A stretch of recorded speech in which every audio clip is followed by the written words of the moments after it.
Hi students, let's start with the chapter 5 Principles of Inheritance and Variation. A cross between two tall plants result in offspring. इसमें a cross between two tall plants result in offspring having few dwarf plants. What would be the genotype of both the parents?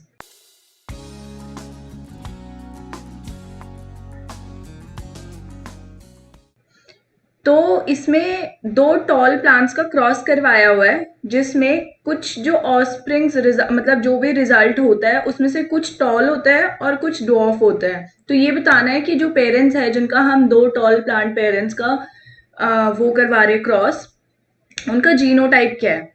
तो इसमें हम cross बना के देख लेते हैं। इसमें क्या होना चाहिए उस हिसाब से, अगर T capital T small T के साथ कैपिटल टी स्मॉल टी का करवाते हैं हम क्रॉस, तो इसके गेमीट्स क्या है, T capital T small T, इसका भी कैपिटल टी स्मॉल टी। इसके अकॉर्डिंग कैसा होएगा, इसका ये है इसके गेमीट्स दोनों पेरेंट्स के, इनका क्रॉस कैसे होएगा, ये बन जाएगा टॉल, ये भी बन जाएगा टॉल, ये बन जाएगा, ये भी टॉल बन जाएगा और ये बन जाएगा डॉफ। ठीक है, तो 25% ऐसी ऑफस्प्रिंग है जो डॉफ होएगी। तो इसके अकॉर्डिंग इसका आंसर होएगा B option. Mendel's law of independent assortment holds good for genes situated on. तो अब हम पहले ये देखते हैं कि Mendel's law of independent assortment होता क्या है। ठीक है, इसमें ये पूछा हुआ है इन्होंने कि जो इंडिपेंडेंट असॉर्टमेंट लॉ है मेंडल का, वो holds good for gene situated on, कहाँ पे, कौन से जीन्स या क्रोमोसोम्स के लिए मेनली। तो बेसिकली वैसे तो देखा जाए ये होमोलोगस क्रोमोसोम्स के लिए होता है, बट रीजन देखते हैं। इंडिपेंडेंट असॉर्टमेंट होता क्या है, the allele a gamete receives for one gene does not influence the allele received for the another gene. जैसे अब डाईहाइब्रिड क्रॉस का एग्जांपल लेते हैं हम, कि डाईहाइब्रिड क्रॉस में क्या होता है,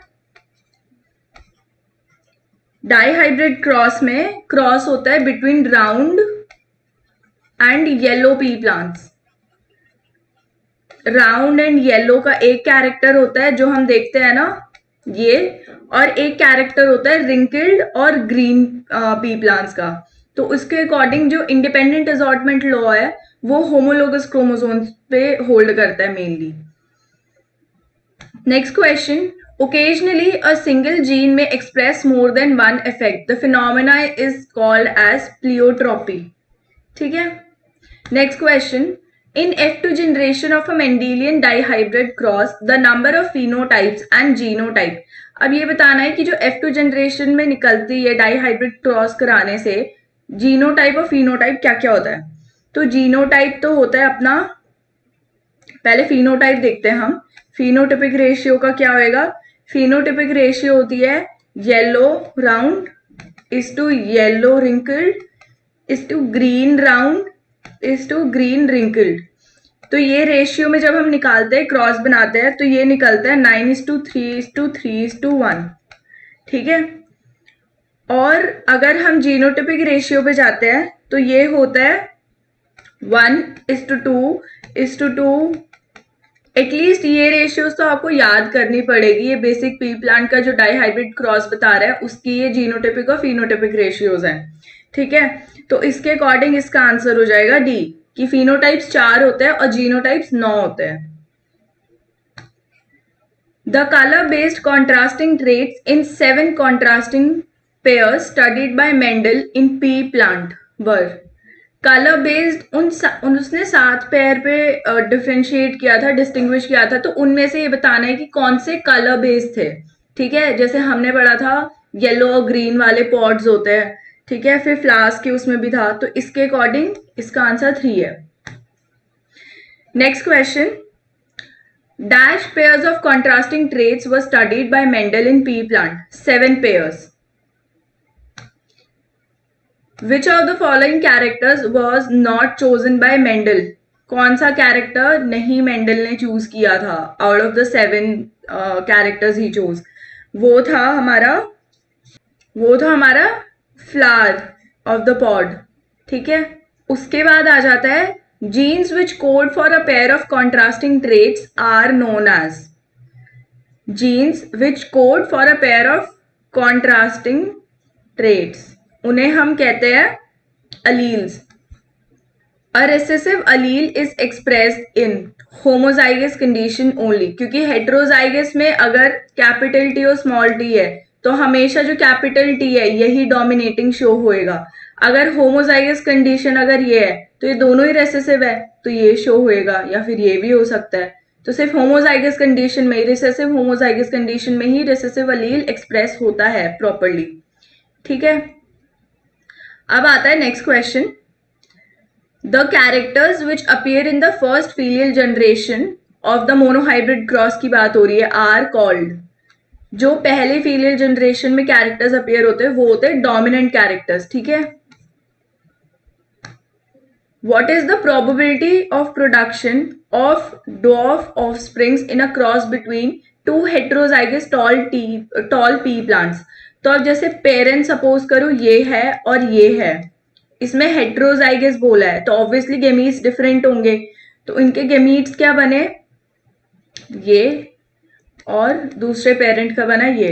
अब इनका अगर हम क्रॉस कराते हैं तो ये टॉल हुआ, ये टॉल हुआ, ठीक है, ये भी टॉल हुआ और ये डॉफ हुआ। तो इसमें हमसे पूछ रहा है कि डॉफ ऑफस्प्रिंग्स की परसेंटेज कितनी होगी, तो that will B 25%। Which of the following crosses will give tall and dwarf pea plants in same proportion? तो ये वही सेम क्वेश्चन है कि दोनों के दोनों टॉल भी इक्वल उतने ही होने चाहिए जितने डॉफ होने चाहिए, तो वो कौन से प्रोपोर्शन में होएगा अगर हम क्रॉस करवाएंगे बिटवीन दीज टू, ठीक है। The number of autosomes present in liver cells of human female is, ये होते हैं 22 ऑटोजोम्स, सॉरी 22 ऑटोजोम्स नहीं 22 पेयर्स, ठीक है, कंफ्यूज मत हो जाना। 46 ऑटोजोम्स होते हैं और 22 पेयर्स, 44 सॉरी, और एक सेक्स क्रोमोसोम मिला के वो होता है total 46 which is 23 pair. Haplodiploidy is found in honey bees, ants and wasp, ठीक है। Rate of mutation is affected by, rate of mutation कौन मतलब किस चीज से इफेक्ट होता है, वो इफेक्ट होता है एक्सरे से भी होता है, टेम्परेचर से भी होता है, गामा रेज से भी होता है, all of these. Mendel formulated the law of purity of gametes on the basis of, जो मेंडल का लॉ ऑफ प्योरिटी वाला फॉर्मूला था, लॉ था, वो किसके उस पे बेस्ड था, तो जो लॉ ऑफ प्योरिटी था उसको उसने लॉ ऑफ सेग्रीगेशन भी बोला है। तो लॉ ऑफ सेग्रीगेशन में क्या है कि वो मोनोहाइब्रिड क्रॉस पे वो था। Next question, the inheritance of flower colour in antirrhinum dog flower is an example of, तो basically it's an example of incomplete dominance जिसमें रेड और वाइट फ्लावर का जीन मिक्स होके वो पिंक फ्लावर्स देता है सेकेंड जनरेशन में। वो फर्स्ट फीलियल जनरेशन में तो प्योर रहता है, कोई इनकम्प्लीट डोमिनेंस नहीं होती, बट सेकेंड फीलियल जनरेशन में वो पिंक कलर के फ्लावर्स देता है, उसमें ब्लेंडिंग हो जाती है, कोई भी एलील डोमिनेंट नहीं बचता। Next question, select the incorrect statement regarding pedigree analysis, ठीक है। Solid symbol shows unaffected individuals, नहीं, सॉलिड सिंबल्स जैसे ये और ये होते हैं, अगर ये फिल नहीं है तो मतलब ये अनअफेक्टेड है, बट अगर ये अफेक्टेड है तो इसका मतलब कि इनको फिल किया हुआ है, ठीक है। This is affected solid symbol, इसका मतलब है कि फैमिली में कोई क्रोमोसोमली हेरिडिटरी प्रॉब्लम है, अगर उस पेडिग्री चार्ट में आपको ऐसा कोई सिंबल दिख रहा है तो this is wrong. Next question, in ABO blood grouping in humans sites the example of, जो एबीओ ब्लड ग्रुपिंग है ह्यूमन बींग्स में वो किस चीज का एग्जाम्पल है, तो वो एग्जाम्पल होता है, कोडोमिनेंस का भी होता है और वो मल्टीपल एलिलिज्म का भी होता है।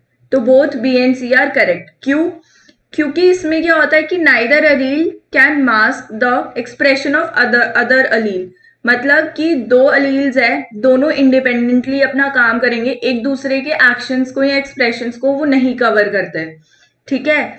So if an individual inherits allele A from mother and allele B from father, then they have both A B blood type. अगर किसी को अपनी मदर से ए ब्लड ग्रुप मिल रहा है, मतलब मदर का ए है, फादर का बी है, तो that will be A B, मतलब इसकी होने की पॉसिबिलिटी भी है, क्योंकि ये दोनों के दोनों अलील अपना काम करेंगे बट एक दूसरे के काम में टांग नहीं अड़ाएंगे। Next question, how many types of gametes can be produced by a diploid organism who is heterozygous for 4 loci? ठीक है, तो ये हो जाएगा अपने पास, इसकी डिप्लॉयड ऑर्गेनिज्म बोला है तो इसके हिसाब से, और ये बोला है कि 4 लोकाई पे, तो 2 इंटू 4, ये हो जाएगा 16। ठीक है, law of independent assortment can be explained with the help of law. हमने पहले ही पढ़ा था कि ये जो लॉ ऑफ इंडिपेंडेंट असॉर्टमेंट है, डाइहाइब्रिड क्रॉस से पता चल जाता है। Mendel's work was rediscovered by 3 scientists this year. by कौन से ईयर में मेंडल का जो काम था वो वापस से उन लोगों ने रीडिस्कवर किया? That was in 1900. Which 3 scientists independently rediscovered Mendel's work? तो कौन से साइंटिस्ट थे? वो साइंटिस्ट थे de Vries, Correns and Tschermak. Chromosomal theory of inheritance was given by, ये दी थी सटन एंड बोवेरी ने। Experimental verification of chromosomal theory of inheritance was done by Morgan et al. ठीक है, तो ये थोड़े बहुत बेसिक साइंटिस्ट वगैरह थे। इस चैप्टर में बेसिकली प्रैक्टिस वर्क ज्यादा है, तो आई होप आपको सारे क्वेश्चंस अच्छे से समझ में आए हो। Keep practising and I will see you in the next video.